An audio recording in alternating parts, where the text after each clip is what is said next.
Hello friends, DS physics channel पर आप सभी का स्वागत है। आज का हमारा टॉपिक है वेक्टर एंड स्केलर क्वांटिटी यानी सदिश और अदिश राशियाँ। इसके अंतर्गत हम लोग पढ़ेंगे सदिश राशियाँ क्या होती हैं, अदिश राशियाँ क्या होती हैं और दो सदिशों के बीच का कोण निकालना सीखेंगे और लास्ट में सदिशों का योग करना सीखेंगे। ठीक है, तो स्टार्ट करते हैं। अदिश राशियाँ।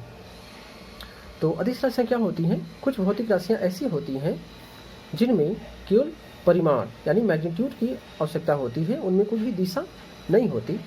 ठीक है, तो ऐसी राशियों को अदिश राशियाँ कहते हैं। जैसे उदाहरण में द्रव्यमान, दूरी, समय, चाल, आयतन, घनत्व, दाब, कार्य, ऊर्जा, शक्ति, आवेश, वैद्युत धारा इंपॉर्टेंट है, विभव, ताप, विशिष्ट ऊष्मा और आवृत्ति। ये जो भौतिक राशियाँ हैं इसमें क्या होता है, मैग्नीट्यूड की आवश्यकता होता है, कोई भी डायरेक्शन की आवश्यकता नहीं होती। ठीक है, इसलिए इन्हें क्या बोलते हैं, अदिश राशियाँ बोलते हैं। किसी भी अदिश राशि को केवल एक संख्या तथा एक मात्रक के द्वारा व्यक्त करते हैं। जो भी अदिश राशियाँ हैं उनको एक संख्या और एक मात्रक की आवश्यकता होती है, कोई भी डायरेक्शन की आवश्यकता नहीं होती। सदिश राशियाँ क्या होती हैं? Vector quantity. कुछ भौतिक राशियाँ ऐसी होती हैं जिनमें परिमाण के साथ साथ यानी कि मैग्नीट्यूड के साथ साथ क्या होती है, डायरेक्शन भी होती है। तो ऐसी राशियों को क्या बोलते हैं, सदिश राशियाँ कहते हैं। और ये राशियाँ योग के सदिश नियमों, कौन कौन से नियमों? दो नियम होते हैं, सदिश के योग की त्रिभुज विधि, triangle law of vector addition, और समांतर चतुर्भुज की विधि का पालन करती है। यानी कि उनमें मैग्नीट्यूड और डायरेक्शन होने के साथ साथ दो नियम, कौन कौन से? Triangle law of vector addition और parallelogram law of vector addition.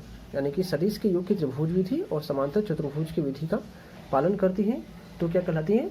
Vector quantity कहलाती हैं, यानी सदिश राशियाँ कहलाती हैं। उदाहरण देखते हैं, जैसे स्थिति, विस्थापन, वेग, त्वरण, बल, भार, संवेग, आवेग, चुंबकीय क्षेत्र और धारा घनत्व। अब देखिए यहाँ पे धारा घनत्व है और एक वैद्युत धारा था।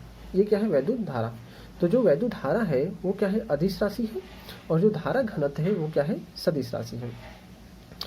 एक इंपॉर्टेंट नोट देखते हैं कि यदि कोई भौतिक राशि सदिश है तो इसमें दिशा का होना अनिवार्य है।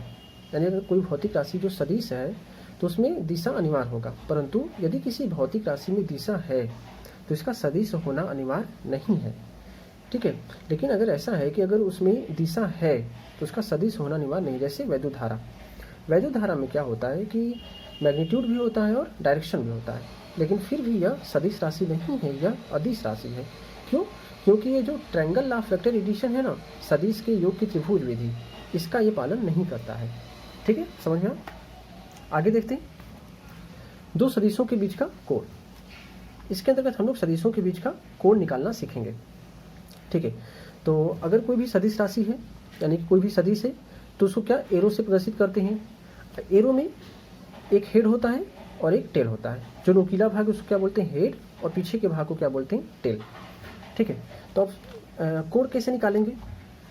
तो दो सदिशों के बीच का कोण, दोनों सदिशों के टेल्स के बीच का कोण या दोनों सदिशों के हेड्स के बीच का कोण। तो अगर दो सदिश हैं तो उनके बीच का जो हेड हेड के बीच का कोण होगा या टेल टेल के बीच का कोण होगा, वही उन दोनों सदिशों के बीच का कोण कहलाएगा। ठीक है, अगर हेड और टेल है यानी कि ये उदाहरण देखिए, जैसे ये हेड है, ये हेड और ये टेल। एक वेक्टर है जिसका ये हेड है और ये क्या है? टेल है। ये दूसरा वेक्टर है जिसका ये हेड है और ये क्या है? टेल है। तो दोनों वेक्टर का टेल टेल आपस में मिल रहा है, तो इनके बीच ये थीटा कोण बन रहा है। तो यही क्या होगा? दोनों सदिशों के बीच का कोण होगा। यहाँ पे देखिए हेड हेड है, कैसे? ये एक सदिश है जिसका ये हेड है और ये दूसरा सदिश है जिसका ये हेड है। यहाँ पे हेड और हेड क्या हो रहा है? मिल रहा है, इनके बीच एक कोण बन रहा है थीटा। तो यही जो थीटा कोण है दोनों सदिशों के बीच का कोण होगा। आगे देखते हैं, हेड और टेल के बीच का कोण नहीं लिया जाता। इसका क्या मतलब है? मान लेते हैं एक सदिश है ये जिसका ये हेड है और एक सदिश है ये जिसका ये टेल है। यहाँ पे टेल और हेड एक दूसरे से मिल रहा है और ये थीटा कोण बन रहा है। तो क्या रियल में दोनों कोणों के बीच, दोनों वेक्टर के बीच का ये कोण होगा? नहीं, ये कोण नहीं लेते हैं।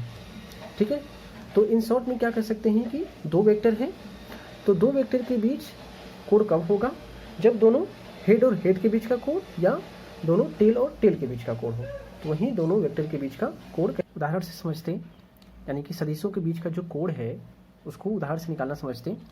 एक क्वेश्चन है, सदिशों के बीच का कोण ज्ञात कीजिए यदि वे समबाहु त्रिभुज बनाती हैं। ठीक है, यानी कि सदिश है और वे समबाहु त्रिभुज बना रही हैं, तो उनके बीच का कोण निकालना है। जैसे ये वेक्टर ए है, ये वेक्टर बी है और ये वेक्टर सी है, ये क्या है, समबाहु त्रिभुज बना रही हैं, तो ये जो कोण होगा वो 60 डिग्री होगा। तो हमें क्या निकालना है, वेक्टर ए व वेक्टर बी के बीच का कोण, वेक्टर ए व वेक्टर सी के बीच का कोण व वेक्टर बी व वेक्टर सी के बीच का कोण निकालना है। ठीक है, तो पहले क्या निकालना है, वेक्टर ए व वेक्टर बी के बीच का कोण ज्ञात करना है। ठीक है, तो ये देखिए ये वेक्टर ए है, तो ये वेक्टर ए बना लेंगे, ये वेक्टर ए, और ये वेक्टर बी है तो ये वेक्टर बी बना लेंगे इस तरह से। अब देखिए जो दोनों वेक्टर है, वेक्टर ए व वेक्टर बी, इनके बीच का कोण क्या होता है, या तो हेड और हेड के बीच का कोण हो या टेल और टेल के बीच का कोण हो। तो ये हेड, ए का हेड बी के हेड से मिल रहा है और यहाँ पे थीटा कोण बना रहा है, तो क्या ये कोण सच में दोनों वेक्टर के बीच का कोण होगा? हाँ, ये इनके बीच का कोण होगा। तो कितना होगा, समबाहु त्रिभुज है तो 60 डिग्री होगा, तो यहाँ पे आंसर क्या हो जाएगा, 60 डिग्री। किसके किसके बीच है, हेड और हेड के बीच का कोण है। अब वेक्टर ए व वेक्टर सी के बीच का कोण देखते हैं। तो वेक्टर ए क्या है, ये वेक्टर ए है, ये वेक्टर ए है तो बना लेंगे वेक्टर ए, और ये क्या है, वेक्टर सी है तो बना लेंगे वेक्टर सी। अब देखिए वेक्टर ए का टेल और वेक्टर सी का टेल, ये क्या है, मिल रहा है और यहाँ पे थीटा कोण बना रहा है, तो क्या ये सच में कोण है उनके बीच का? हाँ ये है। क्यों? क्योंकि हेड और हेड के बीच का कोण होना चाहिए या टेल और टेल के बीच का कोण होना चाहिए, तो ये दोनों टेल और टेल आपस में मिल रहे हैं तो ये कोण होगा, यानी कि theta equal to 60 degree. Next देखते हैं वेक्टर बी व वेक्टर सी के बीच का कोण। तो वेक्टर बी, ये है वेक्टर बी, तो इस तरह से बना लेंगे वेक्टर बी, और ये है वेक्टर सी, तो ऐसे बना लेंगे वेक्टर सी, और यहाँ पे कितना है, 60 डिग्री है। अब देखते हैं, तो वेक्टर सी का हेड वेक्टर बी के टेल से मिल रहा है, तो क्या ये सच में कोण होगा? नहीं। क्यों? क्योंकि एक का हेड दूसरे के टेल से मिल रहा है। क्या होना चाहिए, टेल या टेल होना चाहिए, टेल टेल होना चाहिए या हेड और हेड होना चाहिए। तो ये तो टेल और हेड है तो ये कोण नहीं होगा, तो कैसे करेंगे इसको? अब देखिए जो ये वेक्टर सी है, ये वेक्टर सी है, इसको पैरेलली शिफ्ट करेंगे, यानी कि पैरेलली आगे की तरफ शिफ्ट कर दीजिए। जैसे यहाँ पे वेक्टर सी है तो इसको आगे की तरफ शिफ्ट कर दीजिए यहाँ। ठीक है, अब क्या हो गया, ये सी का टेल बी के टेल से मिल गया और यहाँ पे एक कोण बन रहा है, तो यही कोण क्या हो गया, दोनों वेक्टर के बीच का कोण हो गया, यानी वेक्टर बी व वेक्टर सी के बीच का कोण हो गया। तो कैसे निकालेंगे, ये 60 डिग्री है तो इसको 180 माइनस 60 कर देंगे तो ये 120 आ जाएगा। ठीक है, समझ में आया? एक और क्वेश्चन देखते हैं, सदिशों के बीच का कोण याद कीजिए यदि वे समद्विबाहु समकोण त्रिभुज बनाती हैं। ठीक है, तो समद्विबाहु समकोण, तो ये देखिए समद्विबाहु समकोण त्रिभुज बना रहा है, तो यहाँ पे क्या है, वेक्टर ए, ये वेक्टर बी और ये वेक्टर सी, यानी ये वेक्टर ये है, वेक्टर बी और वेक्टर सी, इस तरह से। तो पहला देखते हैं वेक्टर ए व वेक्टर बी के बीच का कोण निकालना है।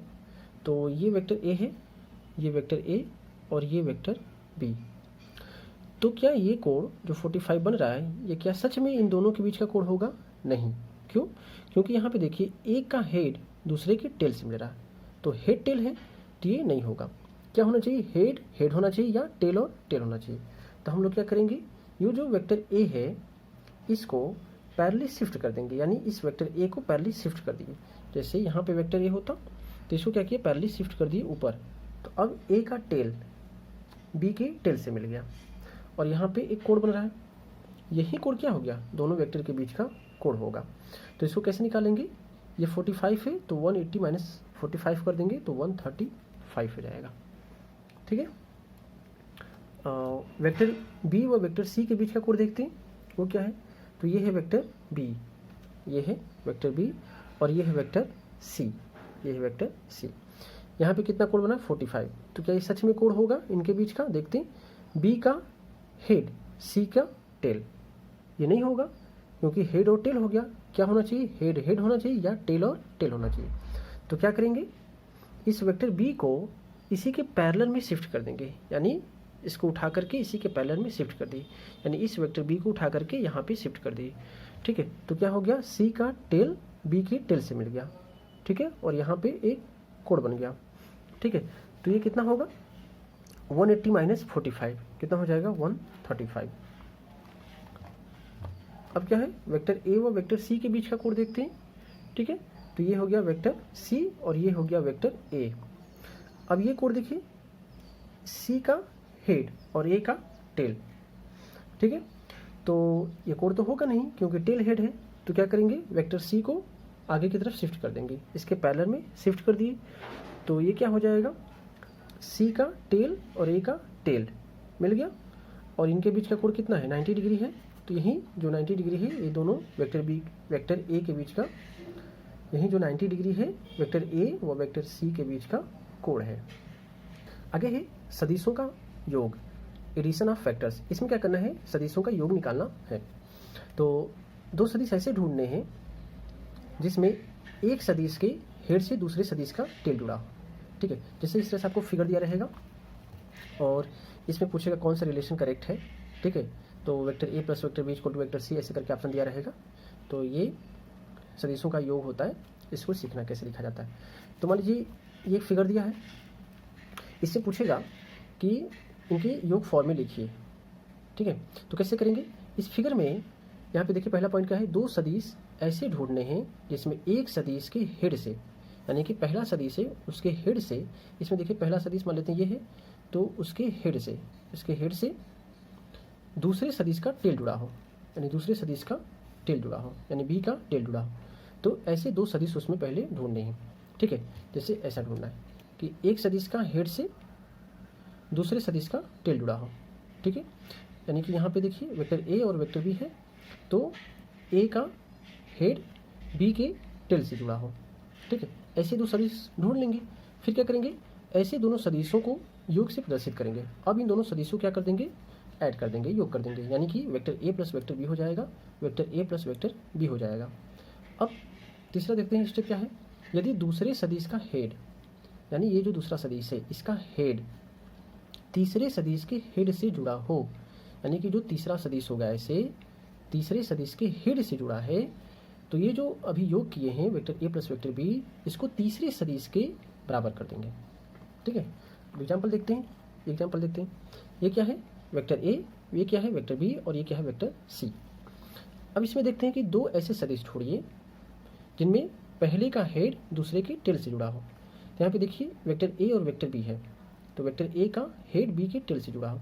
अब क्या करेंगे, इन दोनों को योग कर देंगे, तो vector A plus vector B हो जाएगा। अब इसको किसके बराबर करेंगे, एक जो तीसरा सदिश होगा उसका हेड दूसरे सदिश के हेड के जुड़ा होगा, तो वेक्टर सी के बराबर कर देंगे। आगे देखते हैं, देखिए ये फिगर देखिए, इसमें क्या है, ये वेक्टर ए है, ये वेक्टर बी है और ये वेक्टर सी है। ठीक है, अब इसमें दो सदिश ऐसे ढूंढिए जिसमें पहले का हेड दूसरे के टेल से जुड़ा हो।